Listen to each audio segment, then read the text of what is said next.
극락도량. 극락도량은 정토신앙의 좋은 도량을 소개하는 코너입니다. 오늘은 그 5번째 강진무의사입니다. 월출산 남쪽 기슭 양지바른 곳에 자리 잡은 무의사.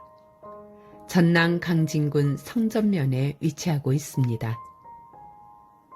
무의사는 원효대사가 관음사로 창건했고 신라말 도성국사가 중창했다고 합니다. 고려 초기에는 구산선문 중 가지산파에 속한 선종사찰이었으나 이후 물과 육지를 떠도는 영가들을 구제하는 의식인 수륙제를 행하는 천태종 수륙사찰이 되었습니다. 무의사에 들어가면 단아한 극락보전이 제일 먼저 우리를 반깁니다. 국보 13호로 지정된 멋진 극락보전입니다. 왜 무의사의 극락보전이 자리잡게 되었을까요? 고려 말 강진, 해남, 장흥을 비롯한 남도 해안은 왜구의 침입이 극심했습니다. 고려 말 출몰한 왜구로 인해 억울하게 죽은 남도 백성들의 원혼을 위로하고 극락으로 인도하기 위한 수륙제를 지내기 위해 극락보전을 세운 것입니다. 수륙제는 물과 육지를 떠도는 망령을 극락으로 인도하는 의식으로 저까지도 포용한 모든 전몰자를 위무하는 불교 의식입니다. 죽은 영혼을 달래는 수륙제는 살아있는 사람에게도 죽은 망자에 대한 애도와 함께 적에 대한 복수심까지 포용하려는 불교의 자비에 바탕을 두고 있습니다. 백성을 사랑했던 세종대왕은 출가한 삼촌인 효령대군 감독하에 무의사에 극락보전을 세우고 수륙제를 거행했던 것입니다. 무의사 극락보전은 수덕사 대웅전과 닮았습니다. 수덕사 대웅전에 비해 후대에 조성되었지만 낮은 기단 위에 지붕과 기둥이 동일한 비율로 되어 있어 편안한 느낌을 줍니다.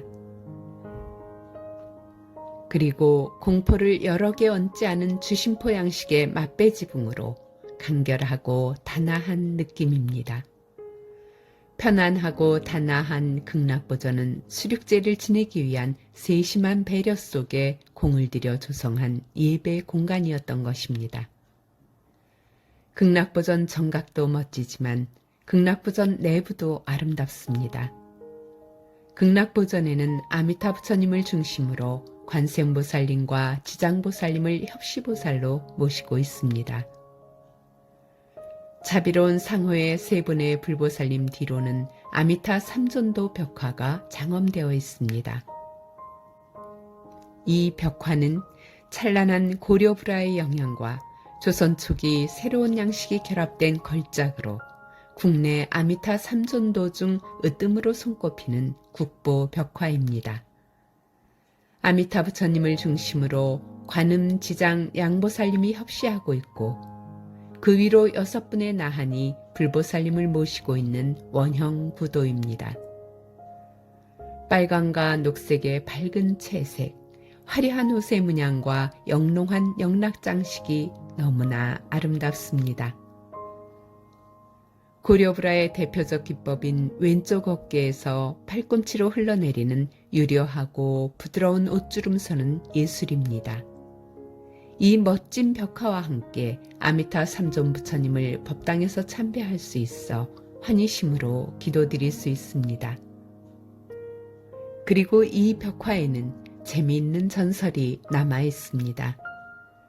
극락보전을 완성하고 늙은 화공은 49일 동안 안을 들여다보지 말라고 신신당부한 뒤에 벽화를 그렸다고 합니다. 그런데 49일째 되던 날 주지스님이 너무나 궁금해서 문에 구멍을 뚫고 들여다보았습니다. 그런데 파랑새 한 마리가 입에 붓을 물고 탱화를 그리고 있지 않겠습니까?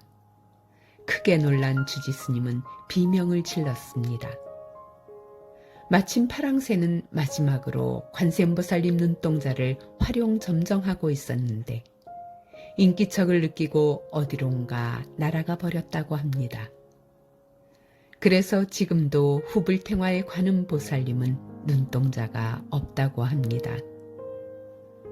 활용 점정의 완성을 위해서는 마지막까지 방신과 부정을 타지 않고 별개를 잘 지켜야 한다는 가르침을 담고 있습니다. 아미타 삼전벽화뒤를 돌아가면 백의 관음벽화가 있습니다. 역시 우리나라 백의 관음도 중에서 백미로 꼽히는 벽화입니다.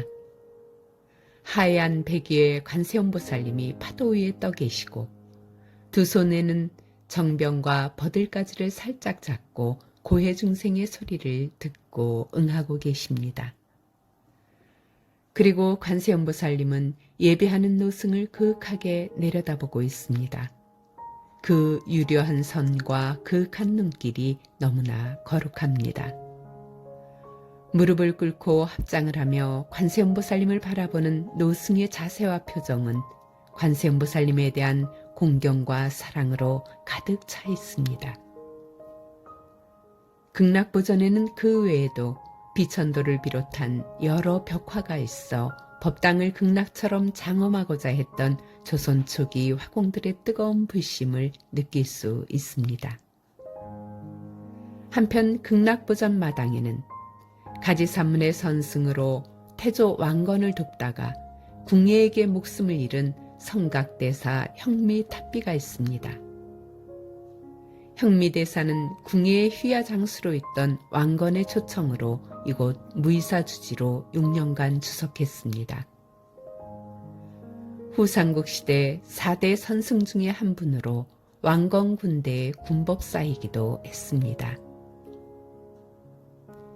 왕건이 고려를 세우기 1년 전에 궁예에 의해 처형되었는데 후일 왕건은 형미대사만 생각하면 가슴이 찢어진다며 애통해했다고 합니다. 총명하여 백성들의 신망이 두터웠던 궁예는 후대에 들어 스스로를 미륵불로 칭하며 관심법으로 공포정치를 했습니다. 형미대사는 궁예를 강력히 비판하고 왕건을 옹호하다 처형당했습니다.